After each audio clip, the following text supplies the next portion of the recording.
Halo sahabat YouTubers, sahabat kelas sukses.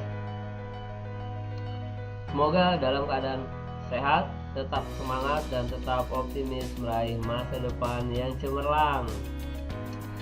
Kali ini saya akan melanjutkan video saya yang berjudul cara menjadi kaya dan sukses. Dan sekarang kita sudah masuk ke bagian 7, yaitu dengan judul banyak harta, banyak manfaat. Nah, teman-teman yang baru buka video ini, nah silakan saja, mungkin teman-teman harus melihat dulu video pembukaan bagian 1 sampai bagian 6 supaya karena pembahasan ini nyambung. Pembahasan yang dari awal sampai saat ini masih berbicara mengenai mindset atau pola pikir kita tentang rezeki. Oke, tidak berlama-lama, langsung saja kita mulai. Kita akan bahas yang pertama, yaitu mengenai sabda Rasul SAW, yaitu sebaik-baik kamu adalah yang paling bermanfaat bagi orang lain. Nah, tentunya kita semua sepakat bahwa ketika kita menjadi orang kaya, ketika kita menjadi orang yang sudah berkecukupan, dan kita pasti akan lebih senang lagi bila kita tuh dianggap orang yang bermanfaat gitu ya. Bedanya apa sih ya? Orang bermanfaat itu bedanya ketika sudah tidak ada, banyak orang yang menangisinya gitu karena ditinggalkan oleh orang yang bermanfaat. Nah, tentunya teman-teman mau dong punya cita-cita ketika meninggal banyak yang mendoakan gitu karena saking manfaatnya bagi orang lain.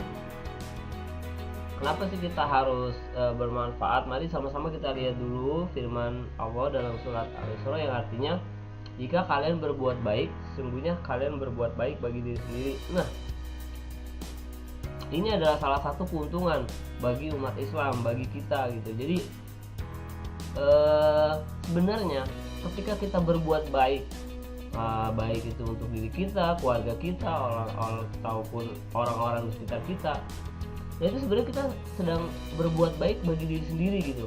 Artinya ketika kita melakukan hal yang baik untuk orang lain, nah itu kita akan dapat pahalanya ataupun kebaikan itu sendiri gitu. Sama seperti kita ketika mendoakan orang lain. Apa mendoakan orang lain? Kalau kita mendoakan orang menjadi sukses, ya seolah-olah kita sedang mendoakan diri kita agar kita menjadi sukses. Nah, itu keuntungan yang pertama.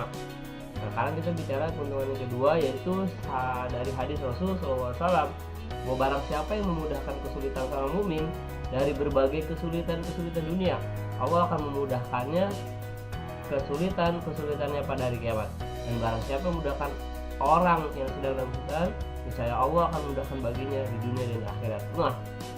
Nah, ada beberapa orang atau banyak orang yang tidak menyadari gitu. Mungkin dia sibuk dengan urusannya sendiri, sibuk dengan pekerjaannya sendiri, sehingga tidak mau menolong orang gitu. Sampai hampir-hampir dia bilang, ya buru-buru nolong orang, gue jadi dalam kesulitan gitu.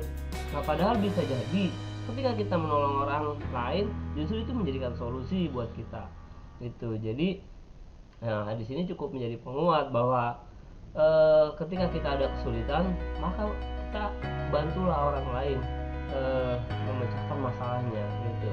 Nah, dengan cara begitu akan datang pertolongan Allah yang membukakan masalah kita gitu. Nah, jadi dari uraian di atas kita bisa ambil kesimpulan, ketika kita membantu orang lain, maka sama saja kita sudah melakukan hal itu untuk diri kita. Misalkan kita membantu seorang agar sukses, maka sama saja kita sudah menapaki jalan sukses buat diri kita sendiri. Lebih dahsyat lagi bila kita memudahkan urusan orang lain, maka Allah akan memudahkan urusan kita gitu. Nah, masih ada pertanyaan juga, emang orang Islam boleh ya jadi kaya gitu? Ya boleh, karena kaya itu yang menjadi muslim yang bermanfaat itu lebih baik, menjadi muslim yang kuat itu lebih baik gitu. Nah, kita contoh saja misalkan, nah kita sekarang masuk ke beberapa tokoh nih di dunia Islam. Sebenarnya banyak tokoh-tokoh Islam yang kaya dan kaya manfaat, cuman saya hanya mengutip 3 saja. Nah, itu yang pertama adalah Azim Premji. Nah, beliau ini adalah salah satu pengusaha muslim yang super dermawan, namun kehidupannya sederhana. Ia pernah masuk dalam jajaran orang terkaya ke-61 di dunia versi majalah Forbes. Nah, Nah, kalau di kalangan muslim dia menempati urutan pertama dari jalur pengusaha.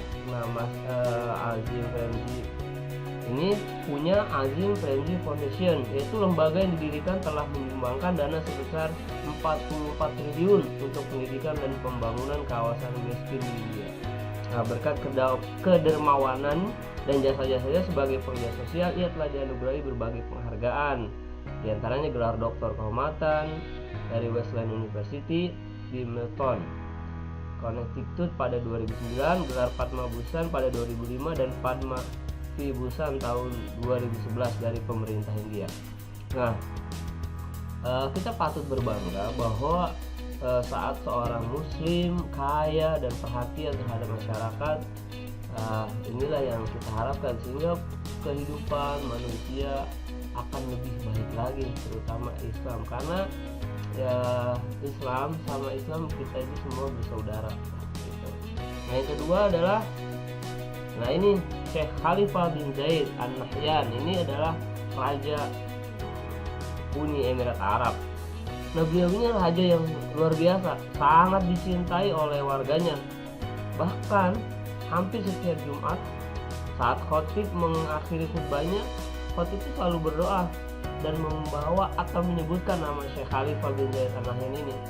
Nah, seluruh jamaah tinggal mengaminkan dan tanpa paksaan sedikit pun. Jadi mereka tuh selalu mendoakan agar raja dikasih kesehatan, rezeki melimpah, dan panjang umur. Nah, apa yang menyebabkan warga sangat cinta kepada beliau? Jadi ternyata beliau ini sangat pemurah. Beliau ini berjuang tanpa lelah untuk membahagiakan rakyatnya. Beliau menyedekahkan hartanya hingga puluhan triliun untuk kemanusiaan. Dan beliau banyak membantu rakyat yang miskin. Tercatat beliau pernah mengeluarkan uang 545 juta US dollar dari kas negara untuk membantu 7.000 warganya terjerat hutang. Nah, bayangin saja mikirin rakyatnya sampai ke hutang-hutang warganya, luar biasa.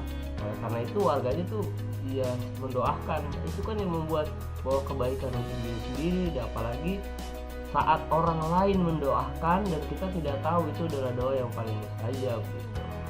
Nah, yang terakhir adalah Al-Habib Sagaf bin Mahdi bin Syekh Abu Bakar bin Salim. Nah, ini adalah orang Indonesia. Nah, beliau keturunan dari Syekh Abu Bakar bin Salim, seorang waliullah di Hadramaut. Nah, beliau ini salah satu tokoh karismatik bagi umat Islam khususnya di Indonesia nih, pembimbing yang tak kenal lelah bagi ribuan santrinya gitu. Bayangkan ribuan santrinya mondok di pesantren beliau itu tanpa dipungut biaya.